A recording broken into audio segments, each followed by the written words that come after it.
จุดสรุปครูนี่ធ្វើការ practice នៅ topic មួយដែលគ្រូតម្រូវឲ្យធ្វើការ remote ទៅតាមរយៈ EC2 ទៅកាន់ server អញ្ចឹងនេះខ្ញុំធ្វើការ remote រួចហើយខ្ញុំបានតាមរយៈភ្ជាប់តាមរយៈ ASA ទៅកាន់ server រួចហើយអញ្ចឹងទោះធ្វើការសូនៅHMI សិនបាទនេះគឺ Ubuntu ហើយនឹងទី2គឺ hostname នេះគឺជា IP ហើយនឹង directory ដែលយើងកំពុងតែនៅតមកទៀតនេះគឺជា requirement របស់គ្រូដែលតម្រូវឲ្យពួកខ្ញុំធ្វើអញ្ចឹងជាដំបូង tree អញ្ចឹង tree ខ្ញុំអត់ទាន់បាន install ទេខ្ញុំធ្វើការ install សិន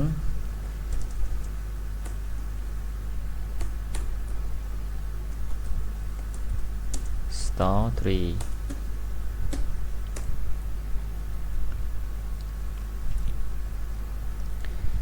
ចឹងយើងធ្វើការ install នៅ tree ហើយតមកទៀតនៅទី2យើងធ្វើការបង្កើតនៅ directory ដែលមានឈ្មោះ 001 រហូតដល់ 010 អញ្ចឹងយើងបង្កើតនៅ directory .p ហើយនឹងយើងធ្វើការ copy នៅលេខ directory ទាំងអស់ហ្នឹងមក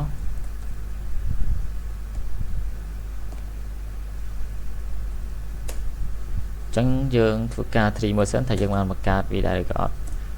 បាទនេះគឺជា directory ដែលយើងបានបង្កើតមិញ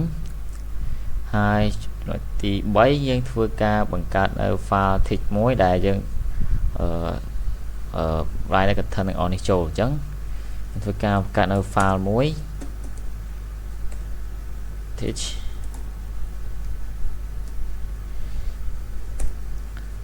តមកទៀតយើងធ្វើការ copy នៅ content ទាំងអស់នឹងចូលឥឡូវយើង copy ចូលហើយតមកទៀតយើងធ្វើការ save សិន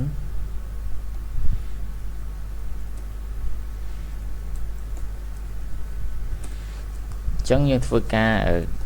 capture មើលសិន capture ទៅលើ file text ហ្នឹងថាយើងបានបង្កើតហ្នឹងយើងបានដាក់ content ចូល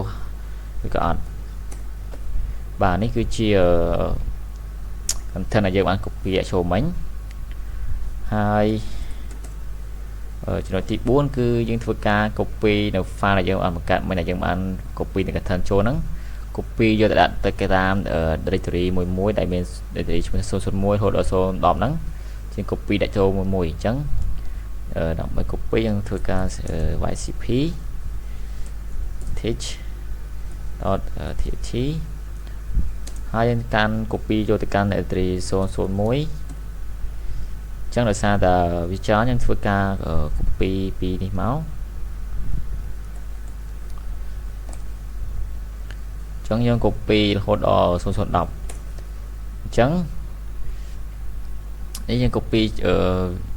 ចូលទៅហើយអញ្ចឹងយើងធ្វើការ tree មើលសិនថាយើងបាន copy ចូលអត់នេះគឺជា file text មិញដែលយើងបាន copy ចូលទៅកាន់ directory មួយទាំងអស់ហ្នឹង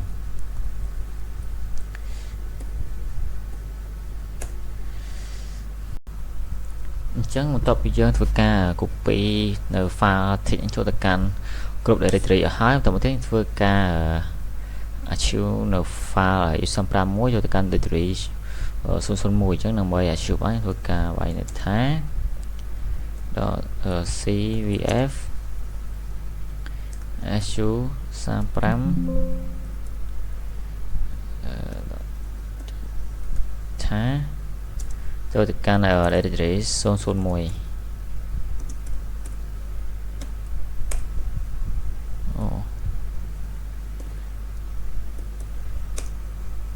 បាទនេះយើងធ្វើការ archive ហើយចឹងធ្វើការ tree មើលសិននេះfile ដែលយើង archive មិញបន្ទាប់មកទៀតយើងធ្វើការ extract វាចេញមកវិញដើម្បី extract យើងធ្វើការ recommend ថា x ម្ដង vf យើងធ្វើការ extract នៅ file AU35 មិញ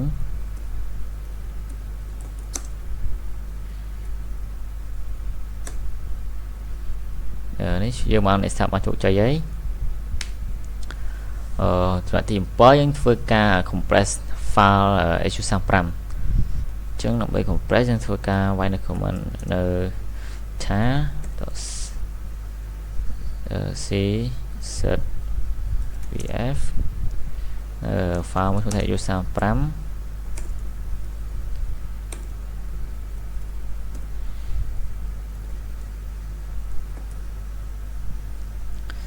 ចុច dot set y AU35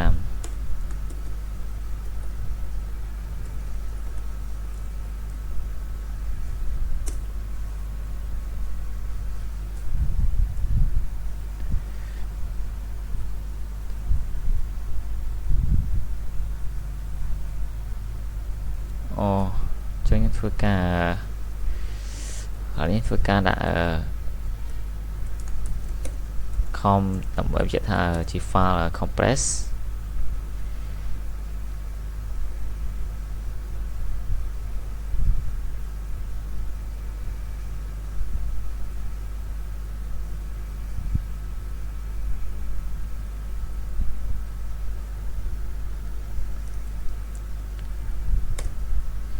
ឥឡូវយើងធ្វើការ compress បានជោគជ័យហើយ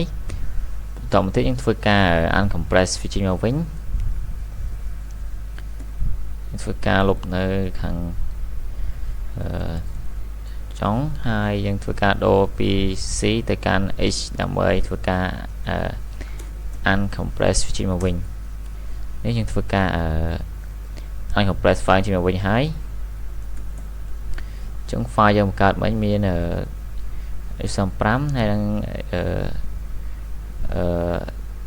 AU35 compress ហើយចំណុចទី 8 គឺនឹងធ្វើការ zip file អញ្ចឹង file zip នេះខ្ញុំដូចជាអត់បាន install ទេយើងធ្វើការ install នៅ zip មួយសិន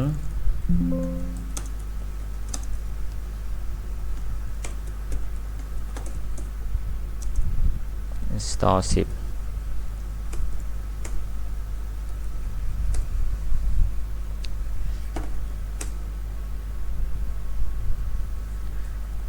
ចឹងឥឡូវយើងធ្វើការ install zip ហើយចឹងយើងធ្វើការ zip file ចឹងយើងវាយមក zip .rv AU35 zip ចូលទៅកាន់ directory 001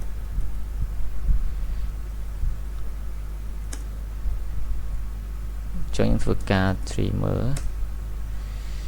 នេះជា file zip របស់យើងបាន zip ចូលទៅកាន់ directory 001អញ្ចឹងបន្ទាប់ពីយើង zip file ហើយយើងធ្វើការ unzip វាមកវិញអញ្ចឹង unzip យើងធ្វើការ unzip.y ឲ្យសនៅ file យើង zip មិញអញ្ចឹងយើង unzip មកវិញមកបាទនេះគឺជាយើងបាន unzip រួចហើយអញ្ចឹងអរគុណលោកគ្រូការបង្ហាញរបស់ខ្ញុំមានតែប៉ុណ្្នឹងទេ